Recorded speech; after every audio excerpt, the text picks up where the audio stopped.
Fala galera, tudo bem? Sou o professor Paulo Mariano, de Biologia, e vamos agora responder questões do segundo ano do ensino médio. E essa questão agora é sobre fisiologia humana, sistema respiratório e cardiovascular. Durante o processo de asfixia mecânica, obstrução das vias aéreas, observa-se... Galera, é o seguinte, quando você tem uma asfixia, quer dizer que não está entrando o quê? Oxigênio, mas também não está saindo CO2. Então, do teu pulmão. Então, se não está sendo expelido o CO2, quer dizer que este CO2 vai se acumular no pulmão e principalmente aonde? No sangue.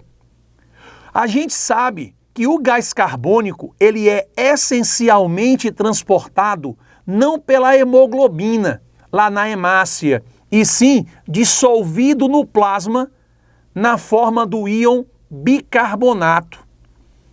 Eita, professor! E cada molécula, escuta aí, cada molécula de gás carbônico para se ligar ao ácido carbônico vai liberar exatamente o quê? Íons H+, no sangue, formando então a reação química e vai ter o quê? A formação do íon bicarbonato e de prótons H+.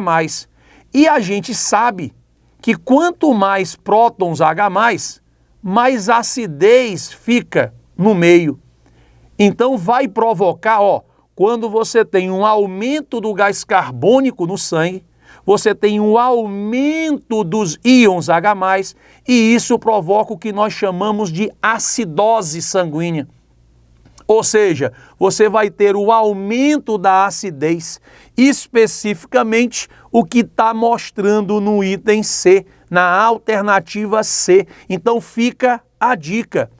O item A fala assim, maior concentração de oxihemoglobina. Ora, oxihemoglobina é justamente o oxigênio ligado à hemoglobina. Se tem uma asfixia, não está entrando oxigênio. Está falso. B.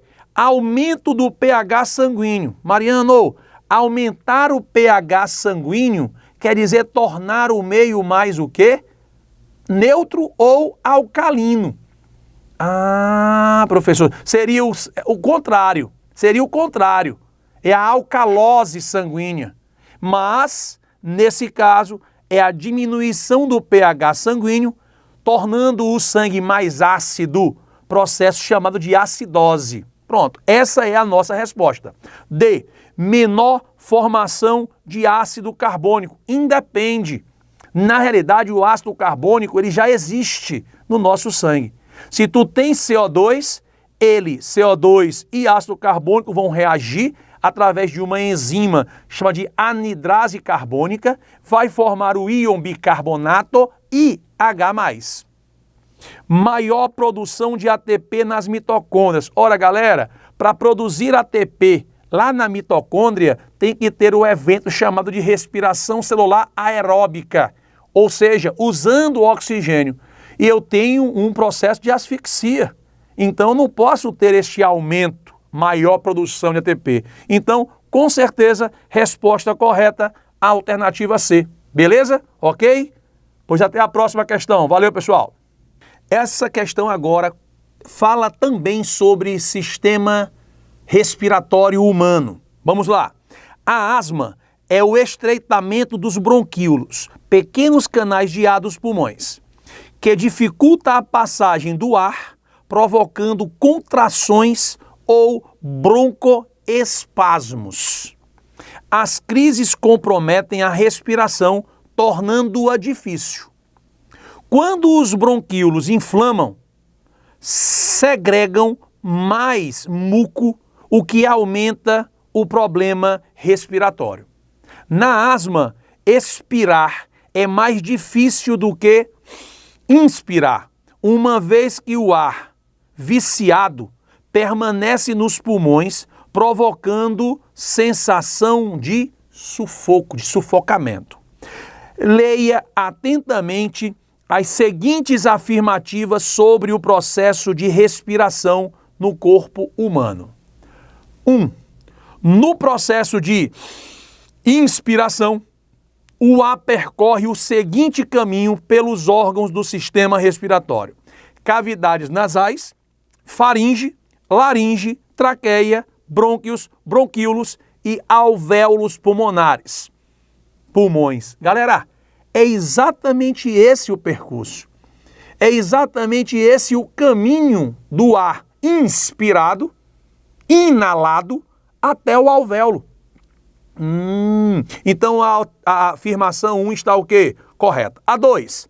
A sensação de sufoco provocada pela asma decorre do fato da expiração não ser realizada adequadamente, ficando o pulmão carregado com um ar rico em CO2, o que limita o processo de trocas gasosas adequadas para o organismo.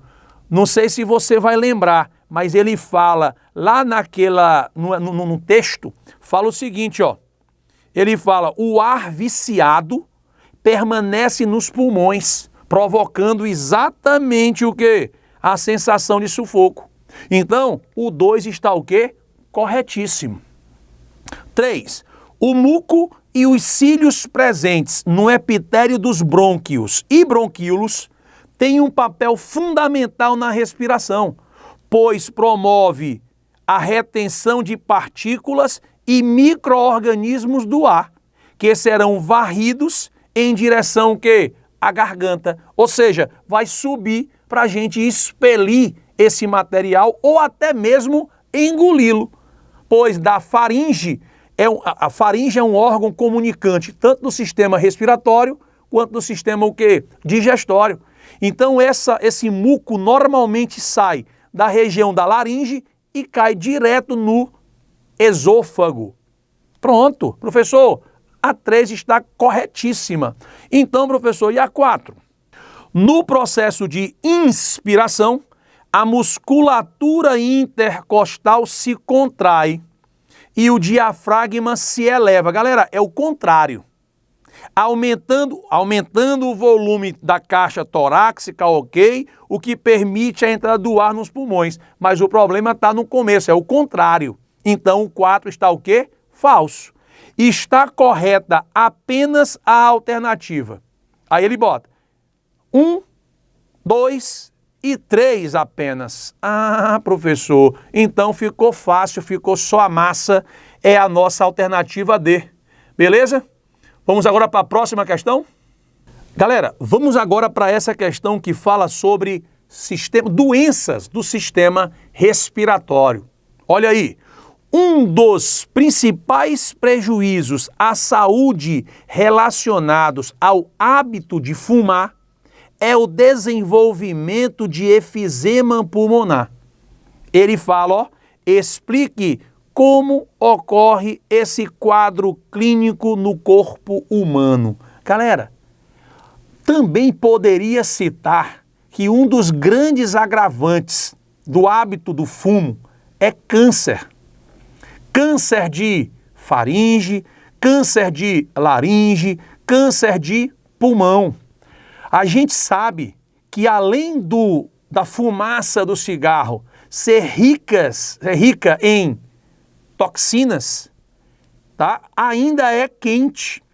E isso agride enormemente o quê? Os tecidos da via respiratória, principalmente bronquíolos e alvéolos pulmonares.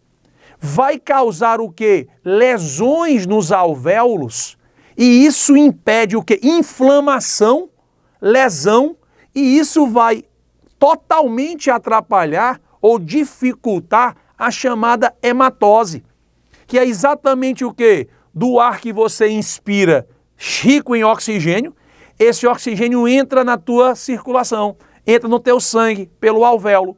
E o CO2 do teu sangue precisaria entrar no teu alvéolo e ir para fora pelo processo de expiração. Então, esse fenômeno, chama de hematose, vai ser totalmente o quê? Comprometido, gerando o principal sintoma do efizema pulmonar, que é a falta de ar, é a insuficiência respiratória. Então, professor, vamos aqui. A questão fala, explique como ocorre esse quadro clínico no corpo humano. Então, como ocorre? Devido, fumaça do cigarro, presença nela, na fumaça, de toxinas e de calor, provocando lesões e inflamação na via respiratória, principalmente a nível de bronquíolos e alvéolos, dificultando a hematose, dificultando o processo respiratório, gerando uma insuficiência respiratória. Beleza? Ok? Valeu, galera. Até a próxima.